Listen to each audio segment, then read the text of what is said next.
When we think about intelligence, usually we picture, something happening just inside our own heads. Rational thought, problem solving. Right, a solo activity. Exactly. But what about when the problem involves, well, other people, Mm-hmm.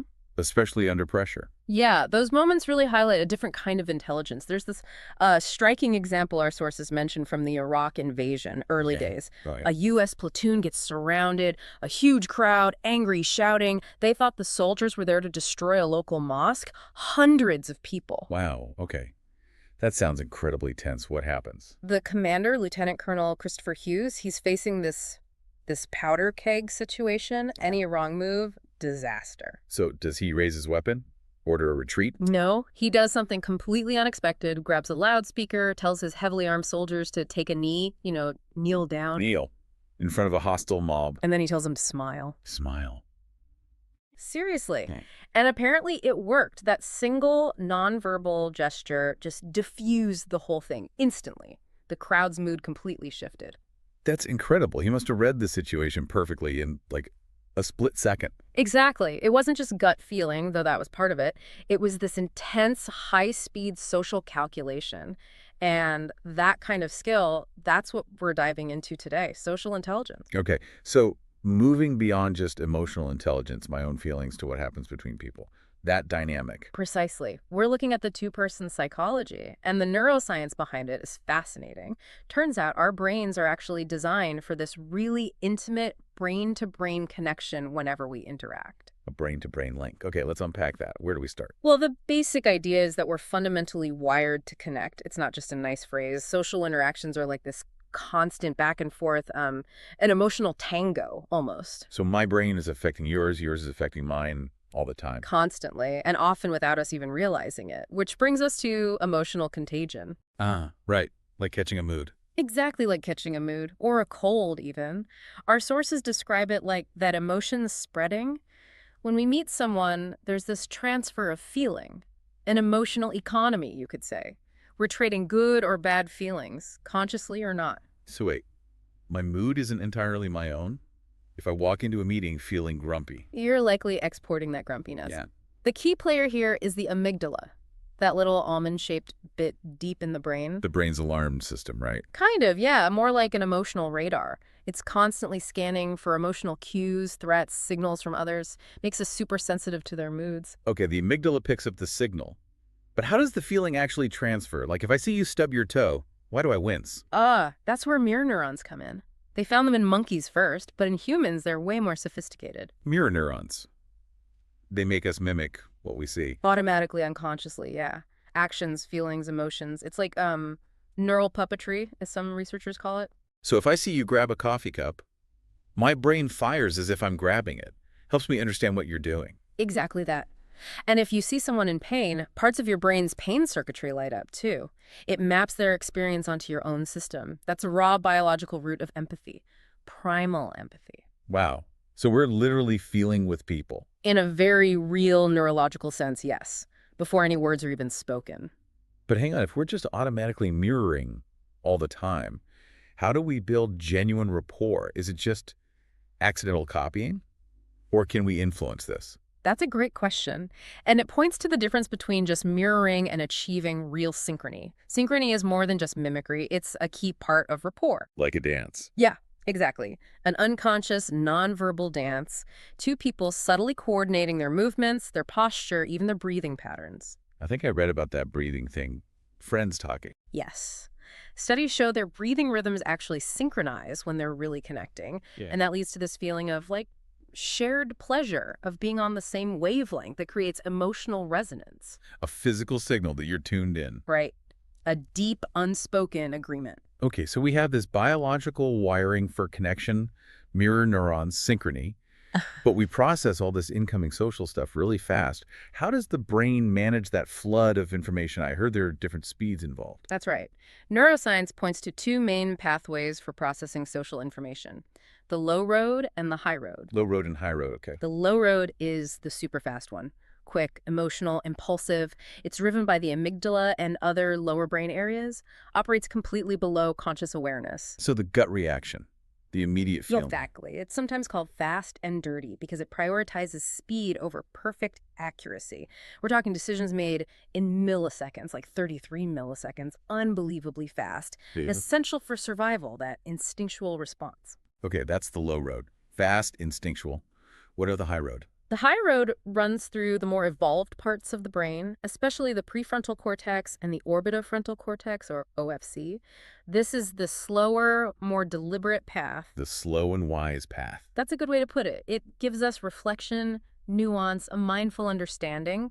It takes longer, but it allows for intentional, thought-through actions. And being able to switch between them or integrate them must be key. Absolutely crucial. For instance, if someone has damage to their OFC, that high road area, they often really struggle. They lose the ability to control those immediate emotional impulses. They get kind of stuck on the low road. Right, difficulty with appropriate social behavior. Exactly. So this dual system must be how we sort of detect fakeness, like an internal lie detector. It plays a huge role, yeah.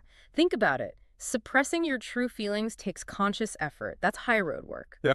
But the low road is still operating underneath. And sometimes the real feeling leaks out, maybe as a tiny, fleeting facial expression, a micro expression. Like the work Paul Ekman did on those. Exactly. The high road tries to conceal, but the low road often reveals. Your amygdala might flag that mismatch, someone telling a sad story, but with a hint of a smile or a forced-sounding laugh. It senses danger or deception. That internal conflict. Emotional reaction versus rational thought. You see that really clearly in those economic games, right? Like the ultimatum game. Oh, the ultimatum game is a perfect example. Yeah. So imagine someone offers you a split of, say, $100, but they offered you only $2. Keep $98 for themselves. Okay. Ridiculously unfair. Totally unfair. Now, the rational part of your brain, the high road, the prefrontal cortex, is thinking, hey, it's $2 I didn't have before, take it. Makes logical sense. Free money. But your low road centers kick in hard. Specifically, the anterior cingulate cortex, the ACC, which registers social pain, conflict, and the insula, which processes disgust and outrage. So those parts light up. Big time. They scream unfair, and often that emotional reaction overpowers the rational high road. People frequently reject the $2. Even though it costs them money. Yes. They punish the unfair person, even at a cost to themselves. It shows how powerful that sense of fairness, that emotional justice is compared to pure economic logic. Okay, that really illustrates the push and pull. So we have the low road gut feelings, the high road reflection. How does Daniel Goleman bring all this together into what he actually defines as social intelligence? Yeah. What are the specific skills? Right. He breaks it down into two main areas or domains. The first is social awareness. This is all about sensing what's going on with other people. Sensing others. Got it. What's involved there? He lists 4 components kind of building in complexity. First is primal empathy. That's the immediate gut-level feeling connection, Yeah. Pure low-road stuff we talked about. Feeling with them. Exactly. All right. Then comes attunement. This is more about really listening, paying full attention, understanding their perspective, not just waiting for your turn to talk, you know? Being fully present. Then, empathic accuracy. This takes it a step further. It's using the high road to consciously understand what the other person is thinking and feeling and why. It's about accuracy, not just resonance. So knowing their thoughts and intentions. Right. And finally, under social awareness, there's social cognition. This is basically knowing the rules of the social game, how things work, social norms, etiquette, that kind of thing. Okay, so primal empathy, attunement, empathic accuracy, social cognition. That's the sensing part. What's the other domain? The second domain is social facility. This is about what you do with that awareness, how you act effectively in social situations. Putting the awareness into action. What skills are in this bucket? Well, first is synchrony, that nonverbal dance we talked about earlier, achieving that flow. Then there's self-presentation, managing the impression you make on others. Your charisma, how contagious your emotional state is. How you come across? Makes sense. Then influence. This is about shaping interactions positively. Think of a skilled negotiator or that police officer example, using calm to de-escalate tension rather than just reacting, guiding the interaction. Using your social awareness strategically, but hopefully for good. Exactly. Which leads to the final component, concern. Genuinely caring about the other person's needs and well-being. This is crucial. Without concern, all the other skills could just be manipulation. Right. So true social intelligence requires that genuine care for the other person. According to Goleman's framework, yes, the intent matters. Is it enriching the relationship or just exploiting it? That distinction Enriching versus exploiting really brings up the ideas of the philosopher Martin Buber, doesn't it? The I-you versus I-it distinction. Absolutely. Buber's framework is so relevant here. IU is that ideal state, seeing and feeling the other person as a unique, whole individual. Real connection, mutual. In I-it. That's the detached mode. Seeing the other person as an object, a means to an end, a function rather than a person. Like the checkout clerk you don't make eye contact with, or the customer service bot. Just a transaction. There's that Japanese concept too, isn't there? Amae. Yes, Right. amai. It captures that feeling of comfortable dependence, the sensitivity you can take for granted in really close IU relationships, where understanding flows without needing everything spelled out. Which feels increasingly rare sometimes. Well, that's the concern. Modern life, with its constant multitasking, digital bubbles, and fewer opportunities for real, focused face-to-face time, it seems to push us more toward IE Yeah, interactions. you see it everywhere. The example of the cashier, Rosie Garcia, calling out, "Can I help you?" Yeah. And people with headphones just walk past, totally oblivious. Exactly. Wrapped in their own world. It's a kind of social corrosion. The connection is just bypassed. And this isn't just philosophical. This disconnection, this I-it mode, it actually hurts us biologically. Right. It really does. The research on social rejection is startling. When we feel excluded or rejected, the brain scans show activity in the anterior cingulate cortex, the ACC, Which is the same area that processes physical pain. the very same area. Your brain registers social wounds, rejection, exclusion, being treated as much like it registers a physical injury. Wow. So hurt feelings isn't just a metaphor. Not at all. From an evolutionary standpoint, it makes sense. For most of human history, being excluded from the tribe was basically a death sentence. So the brain developed this powerful alarm system pain to signal that social connection is vital for survival. So our social brains are just incredibly sensitive to how we're treated, how connected we feel. Absolutely. Every face-to-face interaction involves this interlocking of social brains, and it always has a biological consequence, good or bad. Okay, so wrapping this all up, what's the big takeaway here? We have these intricate brain systems, Mhm. the fast, slow road, the slower, high road.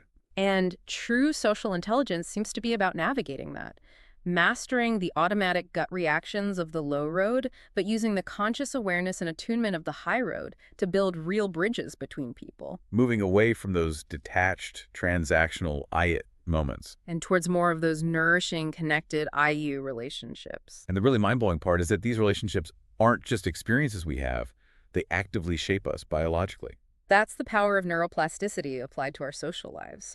The patterns of our key relationships, whether they're consistently supportive or chronically stressful, literally sculpt our neural pathways over time. So if toxic relationships can reinforce negative patterns and actually harm us, Then the flip side is also true. Deeply attuned, positive IU connections have the biological power to reshape our brains for the better, to heal even. which maybe suggests the ultimate measure of social intelligence isn't just a checklist of skills. Perhaps not. Perhaps it's simpler and more profound. Maybe it's just the lasting impact we have on each other's well-being, measured right down to the neural level.